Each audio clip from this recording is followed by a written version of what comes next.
China, maybe the least based country in the entire international order. Just when you think you couldn't get any more cringe than welding grandma into her apartment for 2 years straight, being completely unable to design a COVID vaccine that actually works, or simply pretending that major historical events never existed in the first place, China continually one-ups itself in levels of cringe. But this week we may have seen even peakier cringe from the CCP.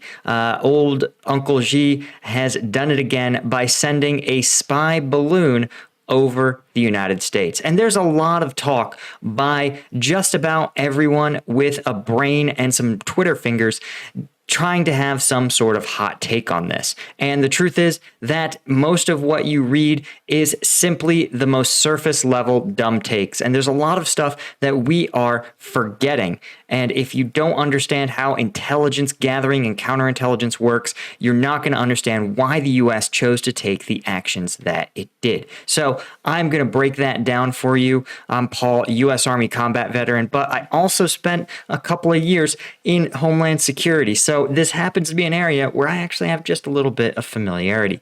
So let's first off talk about the real purpose of a spy balloon. Why on earth would you want to send a big, stupid balloon over the better part of the United States?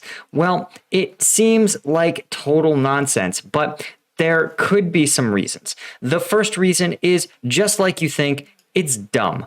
It was a dumb decision. And when you have authoritarian countries, what you end up with, especially ones like China, where there's a high degree of hierarchy and where people on the lower ends of the hierarchy never question the higher ups, right? They are expected to follow their higher ups' orders without question.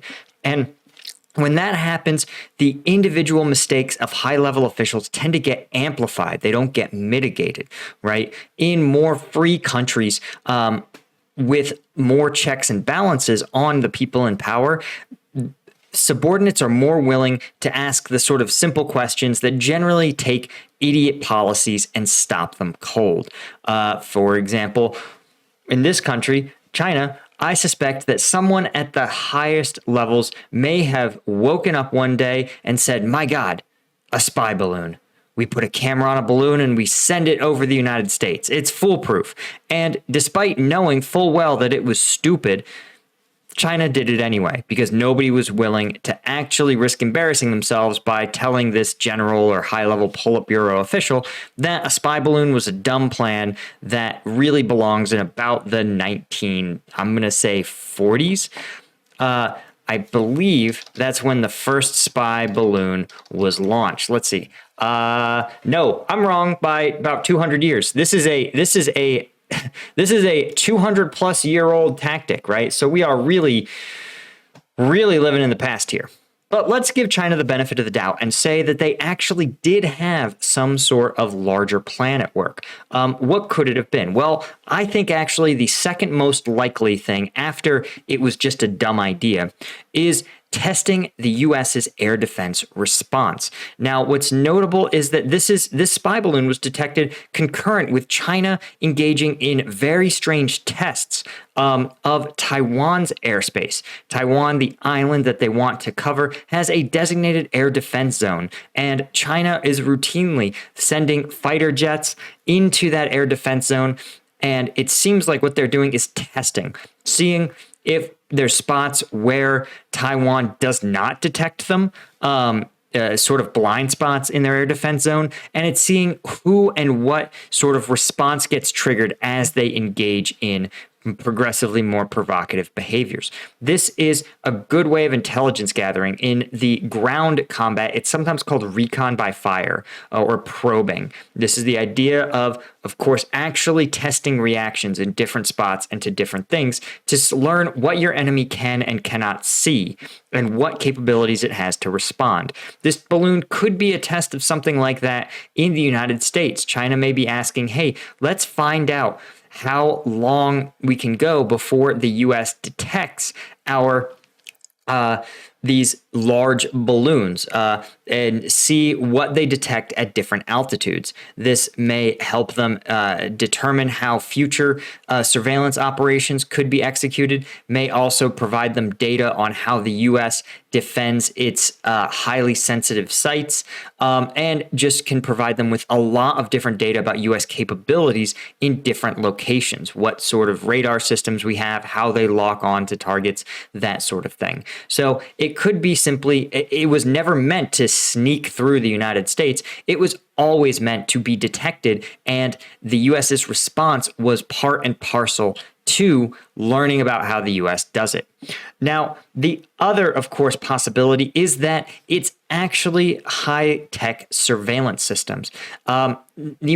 One of the things that the U.S. Pentagon has said in public is that they feel that this balloon, it's not learning anything that a good spy satellite can't. And China certainly has no shortage of spy satellites overhead. And the U.S. does a fairly good job of making sure that their most sensitive sites and facilities are protected from spy satellites. Certainly the Chinese were doing it, but the Soviets did it first. Literally almost, I think, 80 years ago now, the first satellite was launched, and it was done in part, or it didn't take long after that first satellite for the Soviets to put some spy cameras in those things and take a look at, see what they could see of the United States. So the U.S. is no stranger to countering overhead surveillance like this. But you're stuck with this question. If China has spy satellites, why would you launch a balloon into U.S. airspace? And the answer may be that there's more intelligence gathering than meets the eye. This may be able to conduct signals intelligence, or SIGINT, which of course would involve intercepting traffic, civilian or military traffic, as it passes over an area. Even simply being able to tell things like how many cell phones or what kinds of radio signals are broadcast from or sent to different locations can actually yield a lot of data, even if you can't decrypt the signals themselves. It may help them identify things like how the U.S., different sensitive U.S. military bases talk to each other, and it may answer questions China has about how the U.S. military is organized in terms of its response, especially inside the United States, which probably looks quite a bit like a black box. It may also, of course, have advanced types of IMINT, or image intelligence, right? It may have cameras that are sensitive enough that spy satellites simply are too high to see. The classic example being like, it may be able to read a license plate or get a very high level of fidelity, but only if it remains below that low Earth orbit level. So it's possible that there is some sort of technology there that is allowing China to spy in a way that the U.S. doesn't fully understand or appreciate. Yet, so now we're left with the next question. Why did the United States wait for so long to take out this balloon? And the answer is, of course, as the president did say, he's like, I ordered the military to take it out when we first detected it, and they urged me to wait. And the official reason is because of the likelihood of a debris field being scattered around the U.S. And I want to point out that there is some there's a little bit of truth to this, right? 60,000 feet is going to create a large debris field, even if it's over Montana. A good example of something detonating at this height would be like the Challenger, the disaster where the U.S. space shuttle was destroyed in an accident. And in the case of the Challenger disaster, that debris field was scattered across several states. Despite having been launched in Florida, I think they ended up finding parts of the craft in the Midwest and Texas. So just because it was over an unpopulated area doesn't mean that that debris field couldn't be very long. But if it was really broadcasting U.S. secrets, well, they're not going to let pesky little thing like destroying grandma's house stop them. Certainly in 9/11, the U.S. was more than willing to take out commercial airliners with U.S. citizens on board to protect the country. They definitely wouldn't think twice about taking out a dumb, stupid Goodyear blimp. So why would you not take it out? Well, yeah, what you can learn a lot more, and this is a counterintelligence principle. You can learn a lot about your enemy by understanding what questions they most want to ask, right? And so being able to simply watch this balloon behave normally, which, by the way, they did for several days before disclosing it to the public, they probably wanted to see what China's biggest questions are. And the advantage of knowing what they got to see not only what China ultimately wanted to do, you also would be able to learn what questions it wanted answers on. And so the fact that it went over, it says sensitive sites. And what's interesting about it is that, yes, it went over nuclear missile silos in Montana, which says that China feels like it needs to know more about the U.S. nuclear capabilities and doesn't know enough, but it also passed over the Carolinas, including North Carolina, home of Fort Bragg, which is interesting because that's also the home of the U.S.'s 82nd Airborne. And the 82nd Airborne is famous for having one brigade on standby at all times, able to deploy anywhere in the world in 24 hours. So if there were to be a large military action in Taiwan, probably that base in North Carolina would be the home of the first U.S. troops to back up the Taiwanese military. So China would definitely have an interest in watching those, and I suspect that's why they wanted to see if that is indeed a question on China's mind. So that's why they let it run its path. The next thing, of course, is that I suspect that even some of the Midwest sites may have included long-range bomber homes in sometimes Missouri and a few other air bases.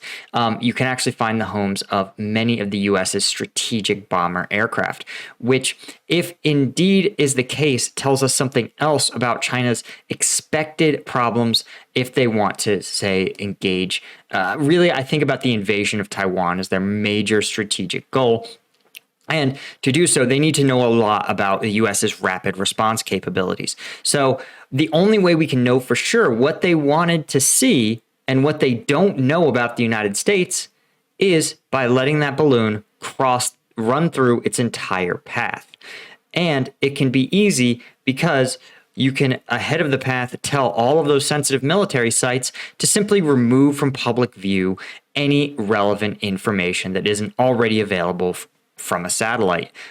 You could just simply tell soldiers to put their planes in hangars, to not allow any of their ready troops to stay out on the tarmac. You could even order troops to simply park their cars or just give them a 4-day holiday and tell them not to come into work that day.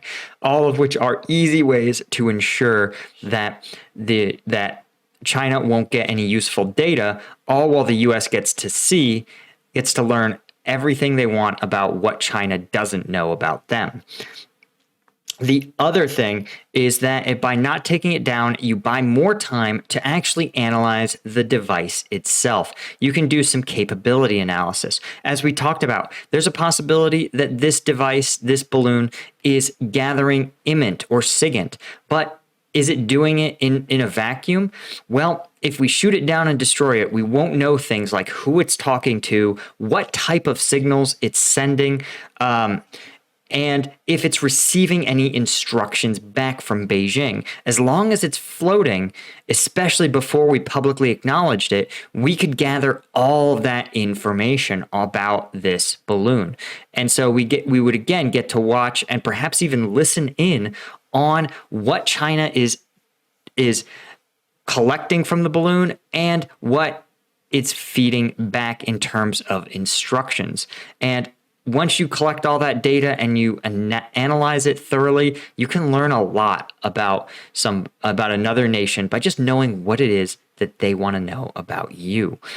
And Of course, the final reason not to shoot it down is if it was indeed testing U.S. airspace, then having no response at all would be actually an excellent response. You confirm that it's not a threat, and then you do literally nothing else so that you never really disclose your actual airspace defense protocols.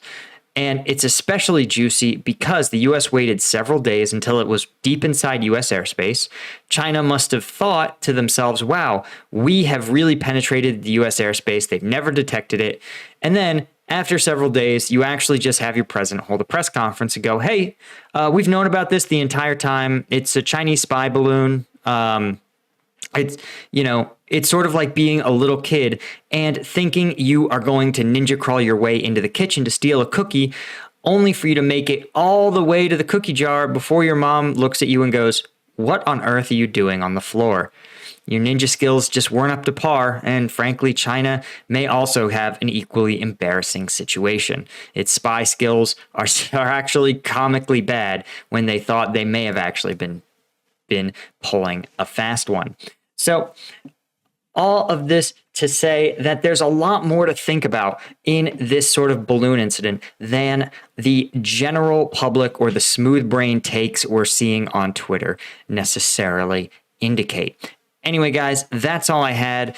As you guys know, next week we'll be back to covering the Ukraine conflict. If you're interested in those combat video breakdowns, the kind that YouTube won't let me show you, including Civdiv's Spetsnaz team, Ukrainian Foreign Legion fight with the Spetsnaz, I break all that down on the Patreon, and I will see you guys in the next one.